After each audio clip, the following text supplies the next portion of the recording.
This is the box the Razr 60 comes in. I like this black, looks stealthy. Now Motorola sent me the Pantone lightest sky color this time. This is supposed to be the new one in terms of the feel. We'll get to that. Anyways, once we open up the box, there's an insert to the top which holds a few things. Like, we've got that SIM ejector tool, a quick start guide along with a safety information booklet. Then there's the protective case which is included this time. It's color matched to the color of the phone. Talking about which, let's get to the Razr 60 itself. Let's remove it from its protective wrap.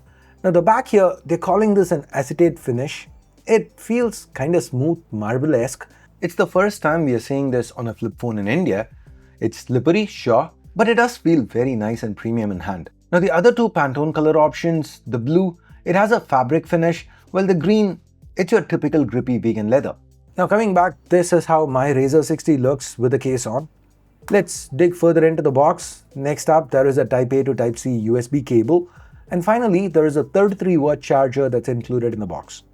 Now guys, at first glance, the Razr 60, from a looks perspective, it's very similar to its predecessor, and that's because it's got the same dimensions, same size displays inside and out.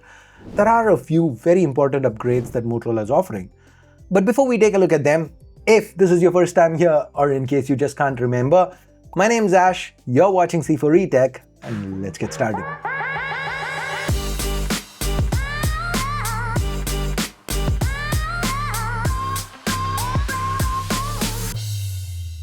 Now before we begin, a quick disclaimer, I am working with Motorola on this one, so this is not a comprehensive review, but rather a highlight of everything that the Razr 60 has to offer. Now with that out of the way, let's start with the upgrades. One of the most important things about flip phones to me, it's gotta be battery. Because given the space, or rather the lack of space, that's one area that kinda gets compromised when we go to this form factor.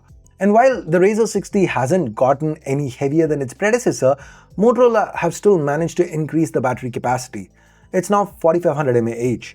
And it's still retaining the same 30-watt wired and 15-watt wireless charging capabilities. There's even reverse wireless charging if you want to charge any accessories back quick. Now the hinge here, that's also been improved. It's titanium and it's supposed to be 4 times stronger and is now tested for 500,000 flips, and the IP rating, that's also up to IP48. On top of this, the glass covering the outer screen, it's now Gorilla Glass Victus, and for the inner display, the UTG thickness, that's also increased, meaning the crease is not as noticeable as it was the last time. And to be fair, it was pretty invisible the last time too. I mean, you can still see it. If you angle it just right, you can see the light reflecting off it, but when you are just using the phone, say watching videos, you don't really notice it.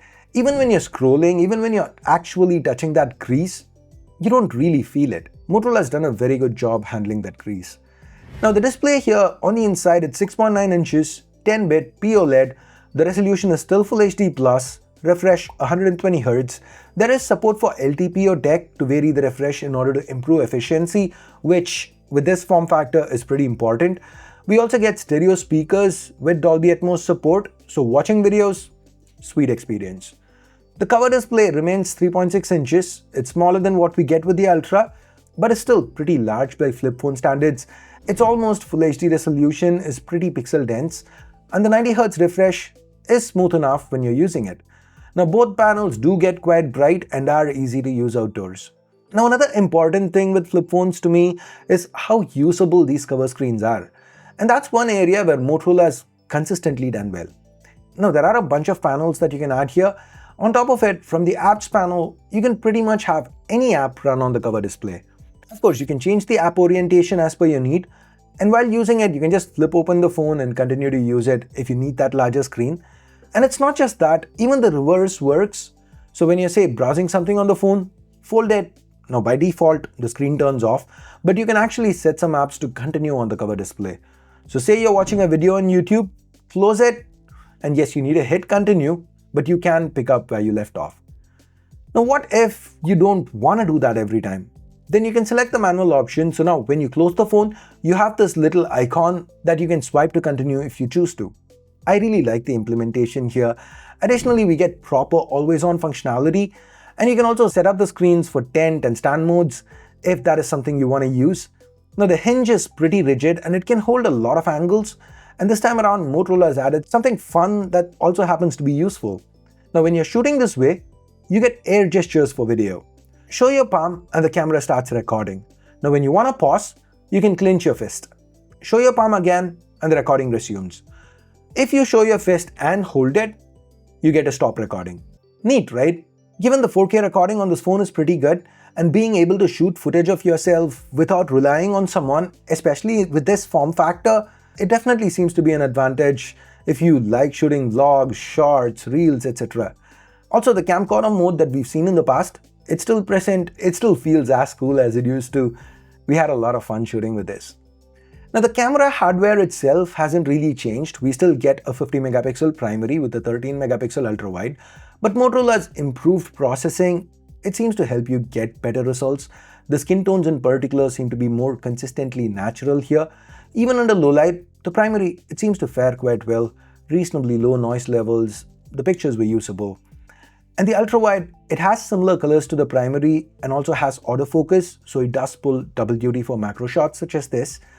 The 32 megapixel selfie camera also happens to be pretty good, though with a flip phone, I think you're gonna find yourself shooting rear camera selfies more. Now, of course, Moto AI 2.0 that we saw on the H60 series, that is also present here. So whether it's Update Me or Remember This, Moto AI 2.0 is there for you, offering context-based assistance. Also, other features like Style Sync to generate wallpapers that match your style, all the Smart Connect functionality along with fan favorite gestures to trigger the flashlight and the cameras, they're also present and accounted for. The Razr 60, it's running on Android 15 with Hello UI on top, and Motorola is offering 3 years of Android version upgrades along with 4 years of security patches. The day-to-day performance, it's pretty smooth, and that's despite this phone not being a beast with respect to performance.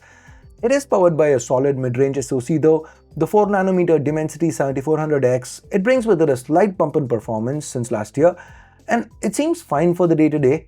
In fact, it should be fine for casual gaming too, especially since the stability score is quite impressive, and the Razr 60, it didn't really get hot even after a 20-minute stress test, peaking at just 36 degrees, so this phone runs really cool. That said, if gaming is high on your list of priorities, you're definitely looking at the wrong phone for it. Now coming to the pricing, Razr 60 has been launched at 49,999 in India, 15,000 rupees lower than the Razr 50's launch MSRP, and this one is available on Flipkart, Reliance Digital Stores as well as Motorola's website. So what do you think about the Razr 60? Let me know your thoughts in the comments below, and thanks for watching. Ash out.